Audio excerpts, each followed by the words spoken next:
In 1990, a group of 3 British automotive designers came together for a special project. The team would produce one of the most important projects in motorsports history.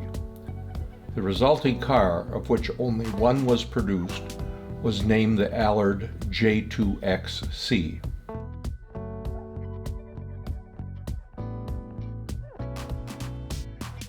Hi, I'm Peter Kitchak, and this is the story of the extraordinary Allard J2X-C. The project's founder was Chris Humberstone, a well-established British racing car designer. He assembled a team of investors and designers to design a new, revolutionary Grand Touring Prototype, or GTP, race car. The team included Humberstone, investors Costas Loss, and Jean-Louis Ricci, chief designer Hayden Burville, and aerodynamicist John Eiley.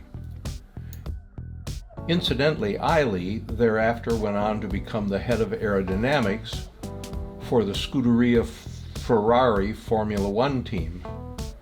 There he was instrumental in the design of the 2004 Formula One car, in which Michael Schumacher won his 7th World Championship.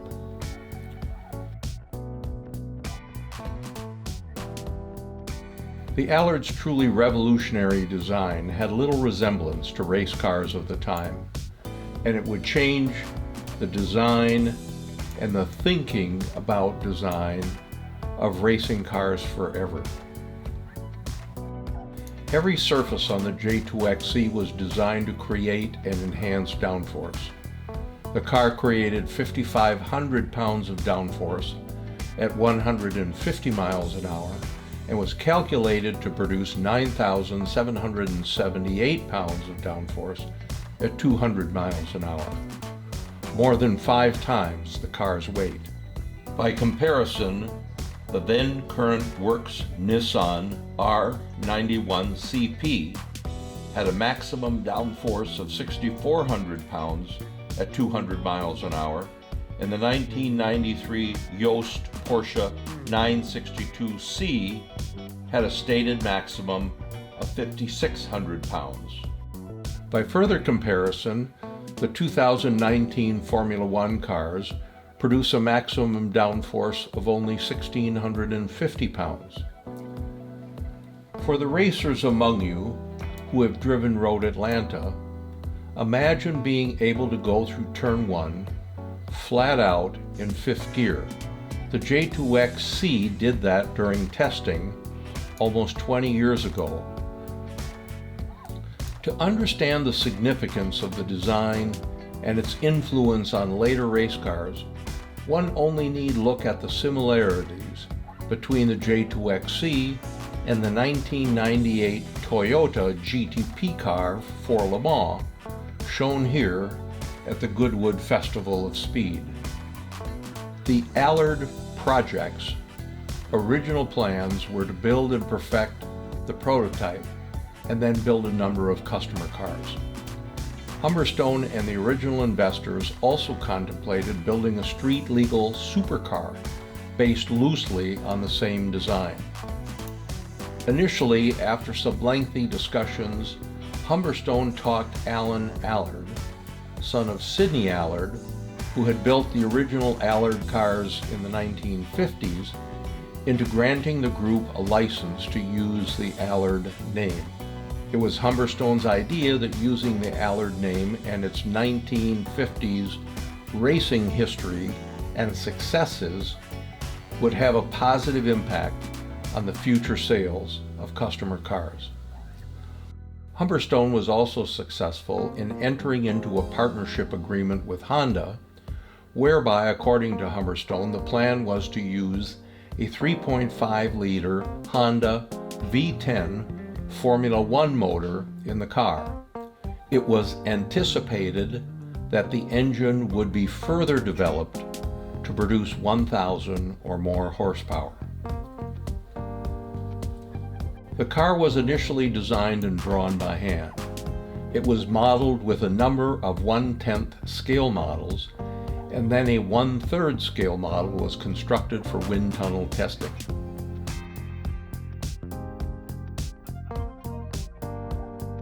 Unfortunately, in 1992, as the development and the construction of the prototype was near completion, the FIA changed all the rules.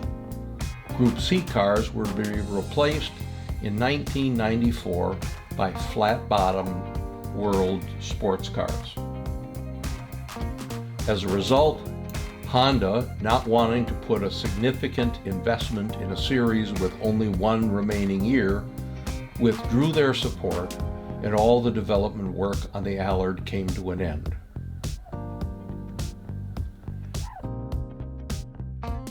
Allard Holdings, the J2X-C, and all its parts were purchased by Englishman Robs Lamplow, who continued to be interested in making the car work.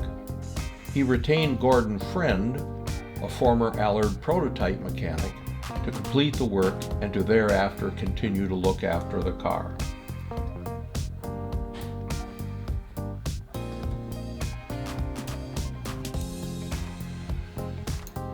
The car was fitted with a normally aspirated Nicholson McLaren prepared Ford Cosworth DFR Formula One V8 motor with 4 valves per cylinder.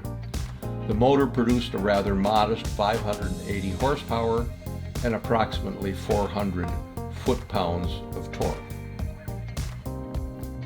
In 1992, the car was entered in the 24 Hours of Le Mans.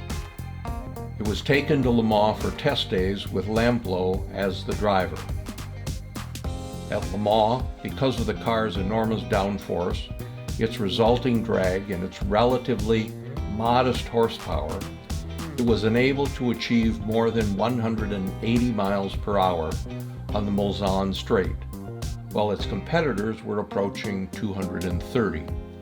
As a result, the car's entry was withdrawn, and it did not start the 24-hour race.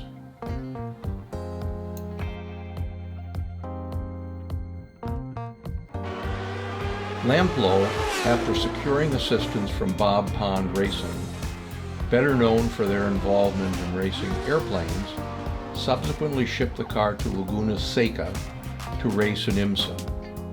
At Laguna, with Bob Pond Racing as the entrant and Lamplow driving, the Allard J2X-C started 12th and finished a disappointing 9th.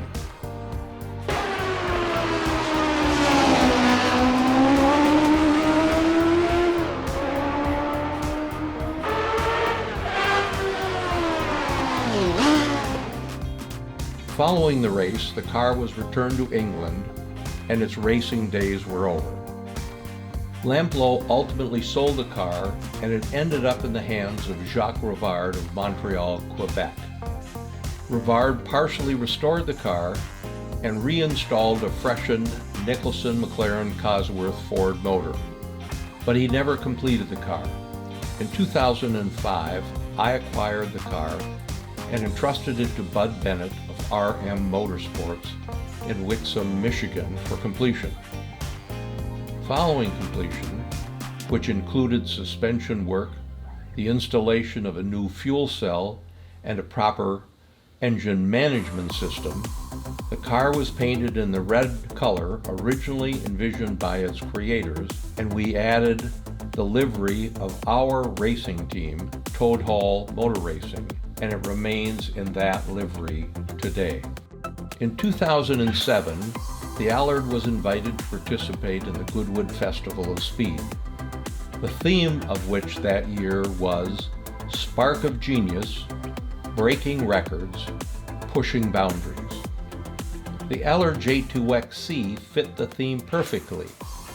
It was indeed a spark, if not a flame, of genius, and it most certainly pushed the boundaries. Since Goodwood, the car has been driven sparingly at Road America and Daytona. There goes the Allard, Jacob.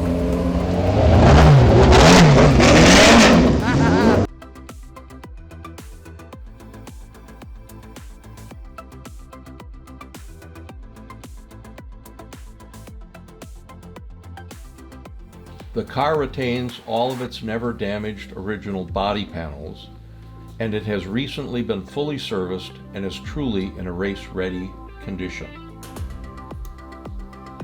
Given the car's unique and important design, it is always a likely invitee to the Goodwood Festival of Speed and similar events.